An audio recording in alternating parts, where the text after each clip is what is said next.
Olá, meus irmãos, espero que você esteja bem. Eu gostaria de me apresentar, acho que muitos de vocês não me conhecem. Meu nome é Eduardo. Vocês devem ouvir falar só do pastor Giba falando nos vídeos, né? Vou pedir para o Eduardo botar isso aqui, botar aquilo ali no vídeo.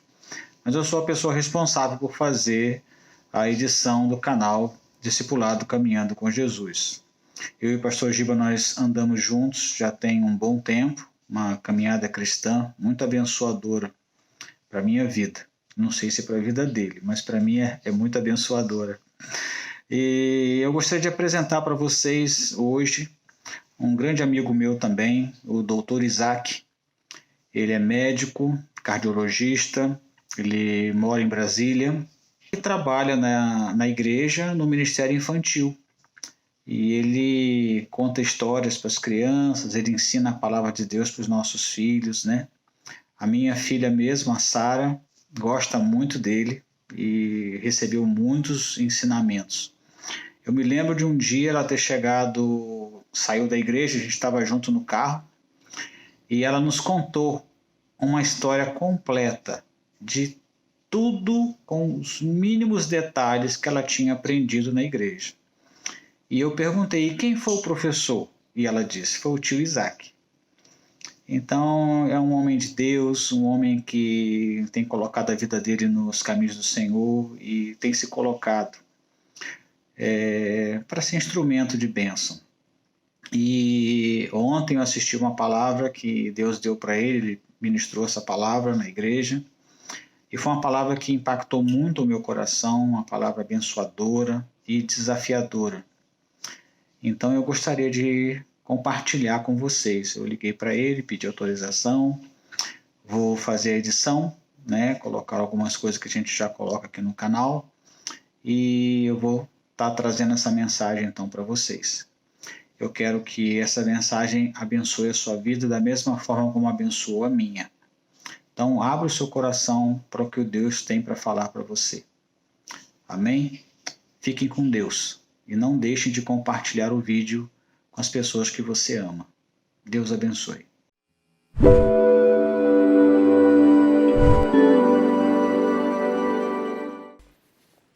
Graça e paz. Obrigado, Pedro. Pegando as instruções aqui. Queridos, prazer enorme estar aqui, né? E uma responsabilidade também. E aproveite para mandar o link para alguém, chame mais um, porque esse é o momento da palavra de Deus. Foi para isso que você veio aqui. Amém? Muito bem. Nós estamos nesse mês de novembro trabalhando sobre não deixe Deus fora disso, né? E hoje a gente vai falar um pouco sobre não deixe Deus fora das suas escolhas. Meus irmãos, o tempo todo nós fazemos escolhas. O tempo todo. Claro que tem escolhas que são pequenas escolhas. Por exemplo, se você vem hoje para a igreja com uma camisa de manga curta ou manga comprida, você fez uma escolha, né? Se você vai daqui a pouco almoçar e vai comer mais ou vai deixar um espacinho para a sobremesa, você está fazendo uma escolha. Na terça-feira, quando a gente tiver que trabalhar, você pode escolher se você fica dormindo ou se você vai para o trabalho. Entretanto, cada escolha que você faz trará alguma consequência. Cada escolha vai trazer uma consequência. Algumas são pequenas, né? Então, se você comer bastante e não der conta de comer a sobremesa, vai perder a sobremesa gostosa que foi preparada. Agora, se você não for trabalhar, as consequências poderão ser muito maiores para você, para os seus filhos, para a sua família. Então, eu queria que a gente parasse um pouquinho e analisasse a vida de um rei de Israel, de Judá, e fizéssemos uma análise das escolhas que esse menino fez. Abra comigo a sua Bíblia no segundo livro de Crônicas. Segundo livro de Crônicas, nós vamos ler no capítulo de número 21. Segundo Crônicas 21. Os irmãos acharam aí? Segundo Crônicas 21. Nós vamos ler dos versículos de 1 a 3, mas eu vou te pedir para, por favor, não fechar a sua Bíblia, porque a gente vai caminhar um pouco nessa mensagem, dentro desse capítulo 21 do segundo livro de Crônicas. Eu vou ler aqui.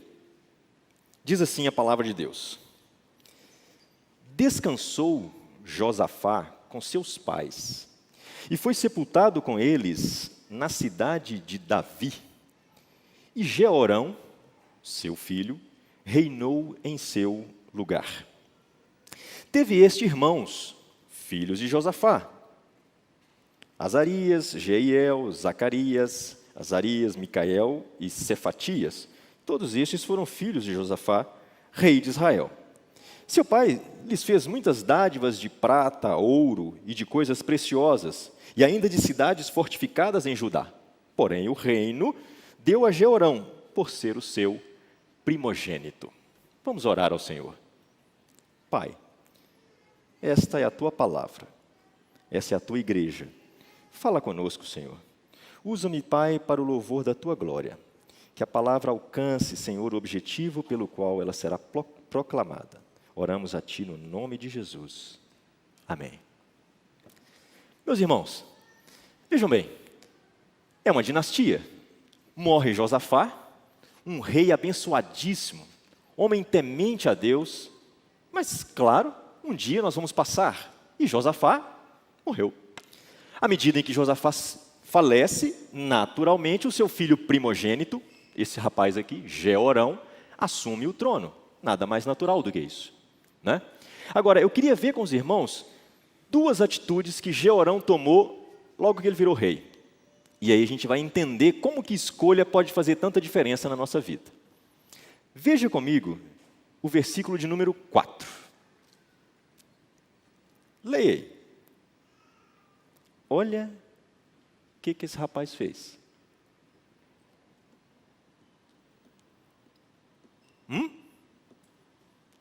Esse menino tem problema. Olha só. Tendo Jeorão assumido o reino de seu pai e havendo se fortificado, o que ele fez? Matou todos os seus irmãos à espada, como também alguns dos príncipes de Israel. Misericórdia! Que isso? O que esse menino está fazendo? Mas não parou aí não. Dá uma olhadinha lá no versículo de número 11 agora. Veja o versículo de número 11. Olha só. Posso ler? Também fez altos nos montes de Judá e seduziu os habitantes de Jerusalém à idolatria e fez desgarrar a Judá. Então, esses fez altos, ele construiu altares nos montes, tudo onde as pessoas sacrificavam, faziam tudo errado. A gente sabe que a lei dizia que você tinha que ir ao templo, etc. Moisés tinha deixado toda a ordenança dos sacrifícios. Mas veja só, o que foi que Jeorão fez? Ele sobe ao trono, ele mata os irmãos, e ele pega Judá e induz o reino de Judá à idolatria. Esse menino, isso não é cristão, não. Agora, como é que pode um rapaz, filho de Josafá, se a gente pudesse ler os capítulos anteriores, Josafá, um homem temente a Deus, um dos melhores reis que Judá teve, o rapaz cresceu num lar desse jeito e ele vira essa confusão, faz essa lambança que esse menino fez assim que ele assume o trono. Como é que isso pode acontecer? Você sabe o que foi isso? Vamos ver que isso foi o resultado de uma escolha que esse menino fez. Ele fez uma escolha. E como consequência de uma escolha, ele fez isso que nós estamos vendo aí agora. Vá comigo no versículo de número 6. Segundo livro de Crônicas, capítulo 21, versículo de número 6. Olha onde é que nasceram essas atitudes de Jeorão. Versículo 6. Andou nos caminhos dos reis de Israel, como também fizeram os da casa de Acabe. Olha que quando a gente fala do rei Jeorão, nem sempre a gente lembra. É um personagem meio escuro na Bíblia, né? A gente tem só esse capítulo aqui e um outro em Reis que fala sobre ele. Mas Acabe todo mundo conhece, não é? Então veja, esse rapaz, ele andou nos caminhos dos reis de Israel, né? Como também os fizeram os da casa de Acabe. Por quê? Olha aí. Tinha a filha deste como sua mulher. E fez o que era mal perante o Senhor. Então, Acabe, que todo mundo sabe, foi um rei endemoniado, né? Com a esposa dele, que também não era santa, Dona Jezabel, tinha uma filha, Atalia, que Jeorão casa-se com ela. E ao casar-se com Atalia, Jeorão assume a postura dos reis de Israel, porque nós estamos lembrando que aqui a gente já está na época dos reinos divididos, Israel ao norte, Judá ao sul, e Judá ele mantinha o seu coração no Senhor. Josafá era um rei que temia o Senhor, mas então Jeorão, ao casar-se com a filha de Acabe, ele então segue os caminhos dos reis de Israel e passa então a conduzir o povo de Deus à idolatria. Veja, meus irmãos, que a gente realmente não pode deixar Deus de fora das nossas escolhas, porque o negócio pode ficar muito feio. Mas veja agora, comigo, as consequências dessas duas atitudes que esse menino tomou. O negócio ficou feio. Se a gente vê no versículo de número 10, no versículo de número 10, nós vamos observar o seguinte: Jeorão, e consequentemente o reino de Judá, começou a perder os seus domínios, o seu território, a pujança do seu reino. No versículo 10, nós observamos que, veja, assim se rebelou Edom para livrar-se do poder de Judá, até o dia de hoje. Ao mesmo tempo, se rebelou também Líbna contra Jeorão, porque este deixara ao Senhor, Deus de seus pais. Então, a primeira consequência que Jeorão e consequentemente Judá sofreram foram redução do seu domínio territorial. Judá dominava sobre Edom, dominava sobre Líbna, mas com essa situação aqui, como nós estamos vendo, porque eles abandonaram ao Senhor, então rebelaram-se tanto Edom quanto Líbna e saíram do domínio de Judá. Então, um reino que era assim começou a fazer assim. Mas não para por aí. Jeorão perdeu a sua família. Versos 16 e 17. Versos 16 e 17. Olha lá, 16. Despertou, pois, o Senhor contra Jeorão o ânimo dos filisteus e dos arábios que estão do lado dos etíopes. Estes subiram a Judá, verso 17 que eu estou lendo agora, estes subiram a Judá, deram contra ele e levaram todos os bens que se achavam na casa do rei, como também o quê? Seus filhos, suas mulheres, de modo que não lhe deixaram filho algum, senão Jeoacás, o mais moço. Uma escolha, algumas atitudes, olha as consequências. Mas não para por aí. Você vai ver que o capítulo 21 de 2 Crônicas é uma cena de horror. Vamos lá. Perdeu o domínio, perdeu a família, e agora ele vai perder a saúde. Verso de número 18. No verso de número 18, nós lemos que, depois de tudo isso, como se não bastasse, né? Depois de tudo isso, o Senhor feriu nas suas entranhas com enfermidade incurável. Foi-se embora a saúde de Jeorão. Bom, a enfermidade dele, como o texto diz, ela é incurável. Então Jeorão acaba fazendo o quê? Morrendo. Mas foi uma morte terrível. Meus irmãos, a morte de Jeorão foi terrível.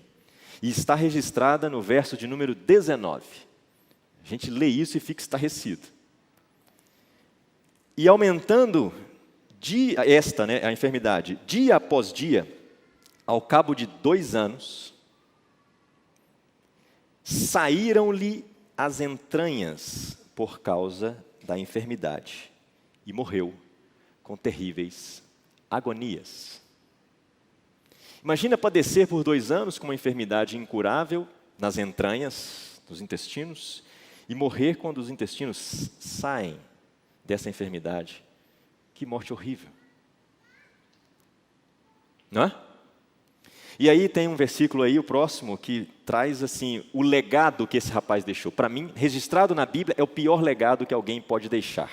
Está no versículo de número 20, que diz: era ele da idade de 32 anos, quando começou a reinar, e reinou 8 anos em Jerusalém. Olha aí o legado dele. E se foi o quê? Sem deixar de si saudades. Sepultaram na cidade de Davi, mas não no sepulcro dos reis. Você já imaginou? Você chega no... Porque quando morre, todo mundo vira bom, não vira? Pode ser a pessoa mais terrível. Puxa, mas ele foi tão bom. Não é assim? Esse aqui não. Esse aqui morre e fala assim, esse aí foi sem deixar de si saudades.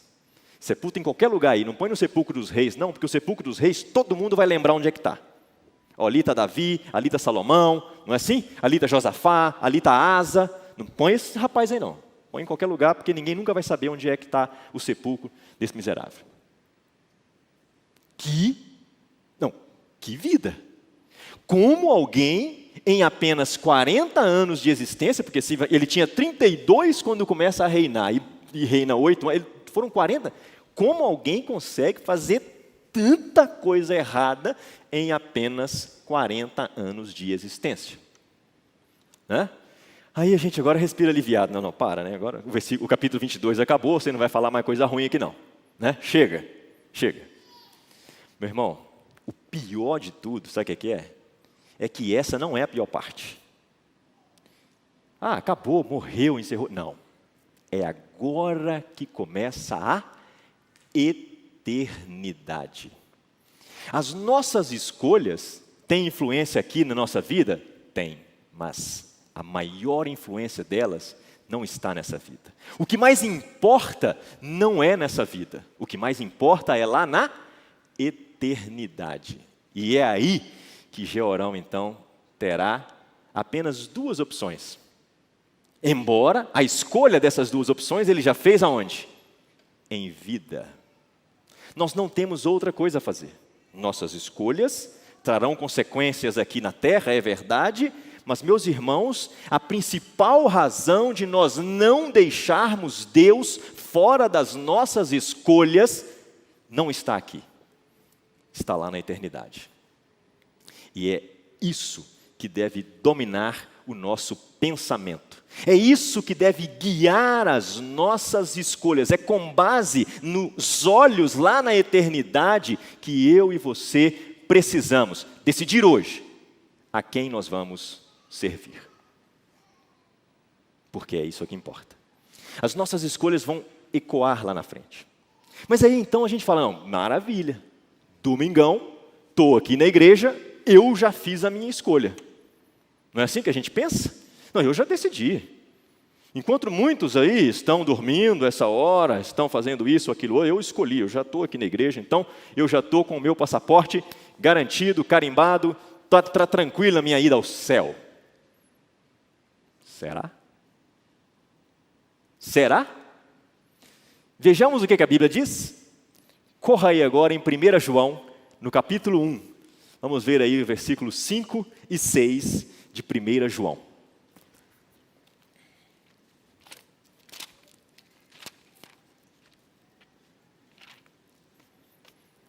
João, capítulo 1, versos 5 e 6.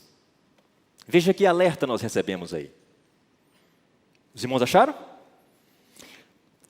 Ora, estou lendo 1 João, capítulo 1, verso 5 e vou ler o 6 também. Ora, a mensagem que da parte dele temos ouvido e vos anunciamos é esta: que Deus é luz e não há nele treva alguma. Amém. Isso nós sabemos, não é? Agora vem para nós aqui, ó. Se dissermos que mantemos comunhão com ele e andarmos nas trevas, mentimos e não praticamos a verdade. Mas como assim? Como é que é isso? Se dissermos que andamos na luz, mas não praticamos a verdade, então nós estamos fazendo o quê? Mentindo, e portanto estamos andando nas trevas. Agora, para pensar. Se eu estou andando nas trevas, onde você acha que eu vou passar a minha eternidade? Se eu estou andando nas trevas, eu estou fazendo uma escolha. Fala, mas que isso? Mas não é possível, eu já fiz a escolha, eu aceitei Jesus. Meu irmão, isso aqui foi escrito, foi para gente que conhece a palavra. João não escreveu isso daqui para incrédulo. Não, isso aqui está sendo escrito à igreja. Se dissermos que andamos na luz e não praticamos a verdade, estamos fazendo o quê? Mentindo. E, portanto, estamos andando em trevas. A Bíblia é cheia de alertas disso. Quer ver? Olha aí, 2 Coríntios. 2 Coríntios 13. 2 Coríntios 13, versículo 5. 2 Coríntios, capítulo 13, no verso de número 5.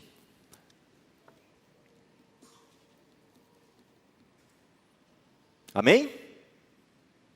Olha lá, 2 Coríntios 13, verso de número 5.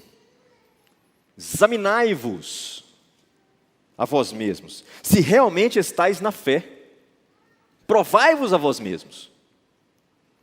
Ou não reconheceis que Jesus Cristo está em vós? Se não é que já estáis o quê? Que palavra está escrita aí? Reprovados. Isto é um alerta para mim e para você de que nós podemos estar na igreja e, na verdade, sermos o quê? Reprovados. Eu sei que não é bom ouvir isso, mas é a palavra de Deus. A palavra de Deus está dizendo isso. Olha, fica esperto, abre o seu olho, porque você pode estar sendo reprovado. E a hora que a gente passar para a eternidade, pode ser que a gente não chegue no resultado que nós achamos que iríamos alcançar. Infelizmente, eu preciso dizer para você, a vida cristã, ela é muito mais do que vir aqui à frente e levantar sua mão e aceitar Jesus. Muito mais. Aceitar a Jesus é um passo que a gente dá. Mas se eu não tiver transformação na minha vida, eu vou cair em 2 Coríntios 13. Reprovado. Se eu sou cristão e a minha vida não muda nada, a forma como eu relaciono com a minha esposa não muda nada, a forma como eu relaciono no meu trabalho não muda nada, a forma como eu lido com o dinheiro não muda nada, então, meu irmão, eu não me converti. E dessa forma, não se engane não, o resultado na eternidade vai ser bom não. É por causa disso que nós temos Jesus falando lá em Mateus, ele fala assim, olha, então eles vão chegar e vão falar, Senhor, Senhor, e vai falar, sabe o quê? Apartai-vos de mim.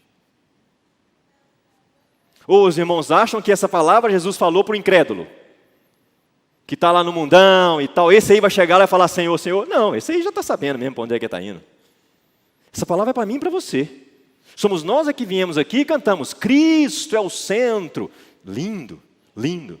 Passa por aquela porta e deixa Cristo ser o centro. Aí sim, você estará vivendo na verdade. Lamentavelmente, irmãos, há pessoas que estão indo à igreja, mas podem não estar indo para o céu.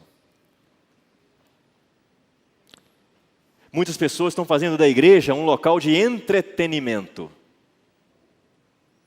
Ele vem, curte o louvor, ouve uma palavra, e a palavra tem que ser suave, tem que lhe colocar para cima.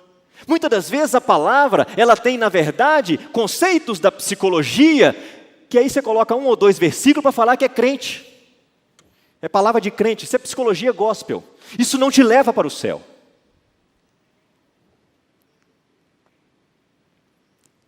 Então a gente tem, às vezes, eu brinco que às vezes a gente tinha que tirar a placa da igreja e colocar Jardim da Infância de Jesus Cristo. Porque a pessoa vem, sabe para quê? Para brincar. Para se divertir. E ele quer ouvir historinhas legais. E se a professora não falar com ele, ou se o coleguinha pisar no pezinho dele, ele não volta mais. Vai crescer. Vai se converter. vai ler a palavra. Vai fazer escolhas que te levem onde você acha que está indo. Essas pessoas, irmãos, elas estão servindo a um Deus que é criado pela imaginação delas. Elas imaginam um Deus que dá coisas, o Deus das bênçãos, um Deus que conserta o casamento, mas o miserável não toma posição diante de Deus. Que isso, gente? E Deus tem que consertar o casamento dele?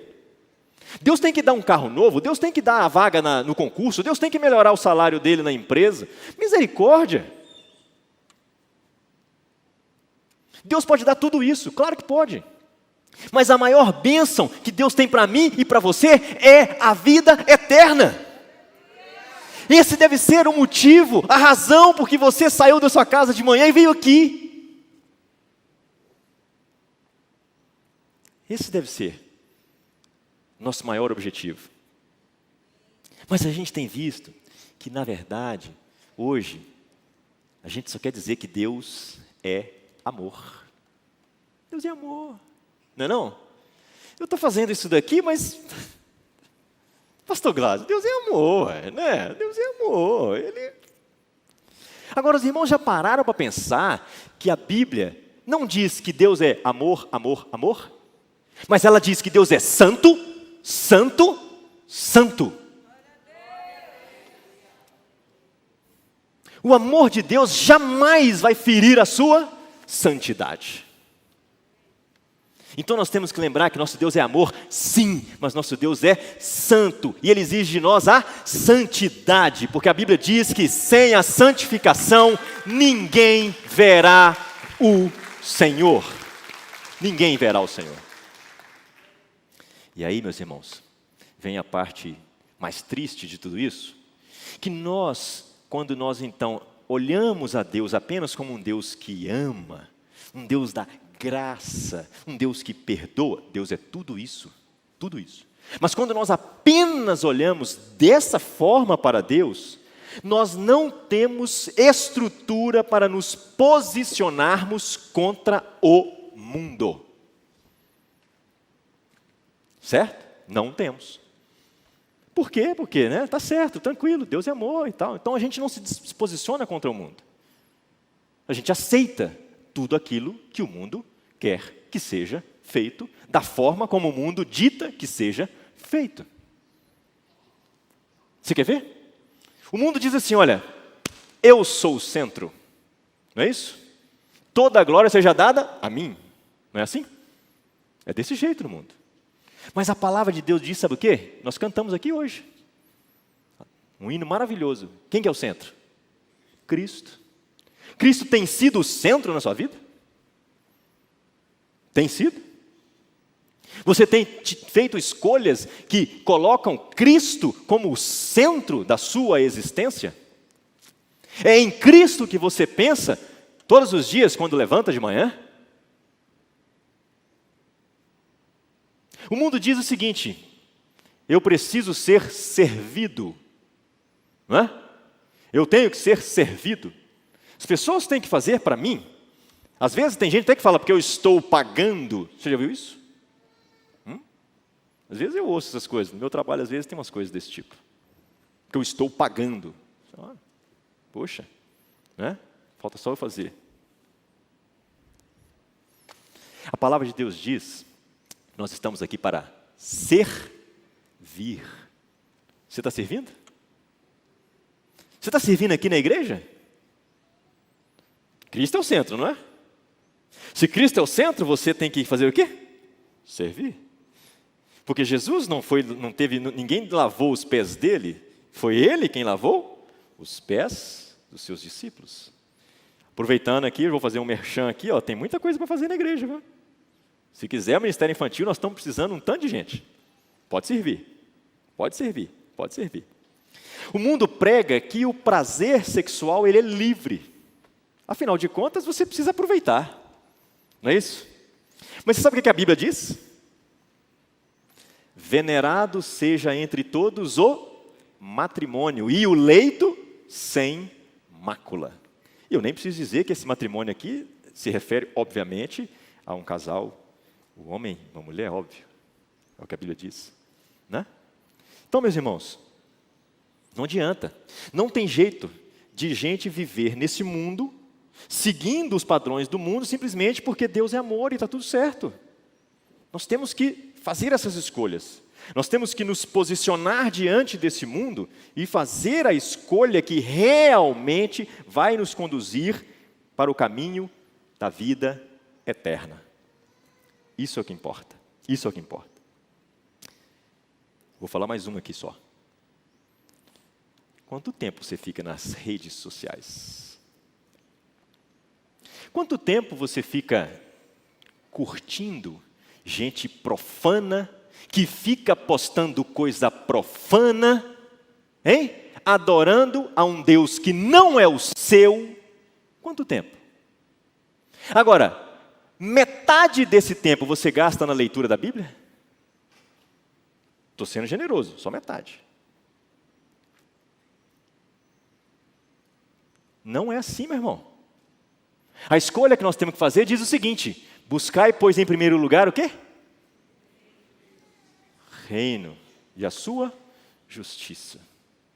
Então nós temos, veja, está vendo que nós estamos fazendo escolha? Quando você e eu, nós sentamos em casa, pegamos o celular e começamos a passear, né? Não, estou distraindo aqui no Insta. Você está sendo roubado do seu tempo com Deus.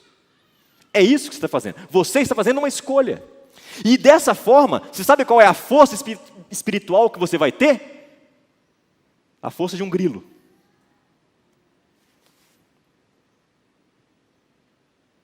Mas depois que é vitória. Deus tem que ser prioridade nas nossas escolhas. A verdade é que nós passamos horas e horas e horas na semana, se a gente fizesse a conta. Quanto tempo a gente gasta assistindo filme? Série? Eu tenho para mim que série é um negócio que foi feito assim, para enrolar a pessoa mesmo. Então não acaba. Que não tem fim. E aí você vê um episódio e vê outro, e é pouco tempo. Tranquilo, tranquilo. 15 minutos, 20 minutos. Você vê 4 episódios.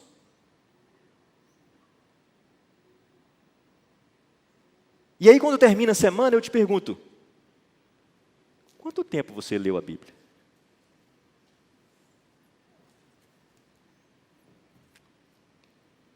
Ou será que dessa forma nós teremos estrutura espiritual sólida para fazermos escolhas segundo a vontade do Pai, que nos levarão aonde nós queremos ir lá na eternidade? Não se engane. Nem todo mundo que vem à igreja vai ao céu.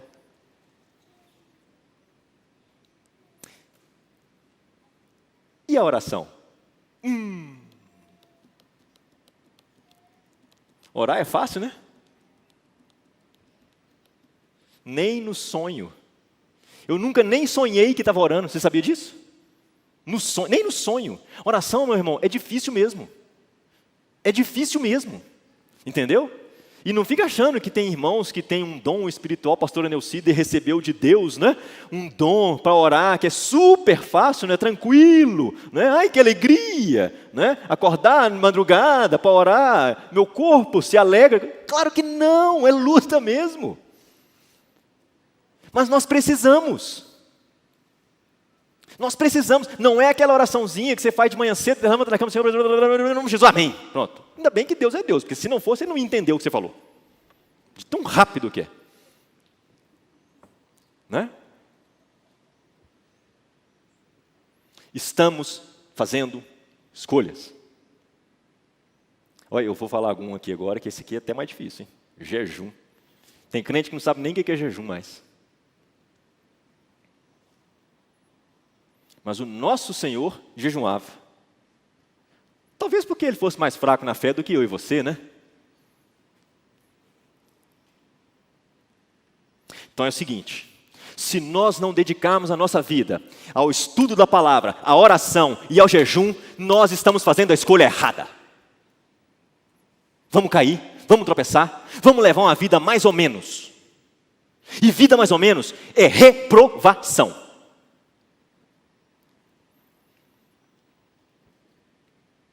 Deus tem que ser a prioridade.